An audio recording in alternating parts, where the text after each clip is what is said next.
முளகுமூடு பேராட்சிக்கு உட்பட்ட நாவலடி விளை பகுதி. இந்த பகுதியில் கடந்த 2022ஆம் வருஷத்தில் ஒரு மொபைல் ஃபோன் டவர் வைக்கிறதுக்கு பிளான் பண்ணி வந்திருந்தாங்க. அப்போது ஊர் மக்கள் எல்லாரும் சேர்ந்து அதை எதிர்ப்பு தெரிவித்து அதை ஸ்டாப் பண்ணியிருந்தாங்க. அவங்களும் ரிட்டன் ஆட்டு நம்மளுடைய வில்லேஜ் ஆஃபீஸர் முன்னிலையில் எழுதி கொடுத்துருந்தாங்க, நாங்கள் இது மேற்கொண்டு பணிகள் தொடர மாட்டோம் அப்படின்னு. நேற்று இரவு அதுக்கான திங்ஸ் எல்லாத்தையும் அவங்க இறக்கியிருக்காங்க.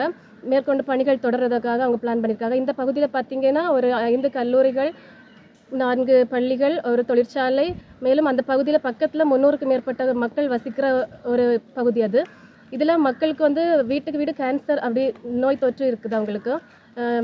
இந்த டவர்னால நிறைய பிரச்சனைகள் வரனால அவங்க இதை பணி தொடரக்கூடாது அப்படின்னு சொல்லிட்டு இன்றைக்கி போராட்டம் நடத்தி அந்த பணி நிறுத்தியிருக்காங்க. இதுக்கு மேலே அவங்க அதை தொடர்ந்தாங்கன்னா மேலும் போராட்டம் வலுப்பெறும். செய்திகளை உடனுக்குடன் தெரிந்து கொள்ள உடனே சப்ஸ்கிரைப் பண்ணுங்க.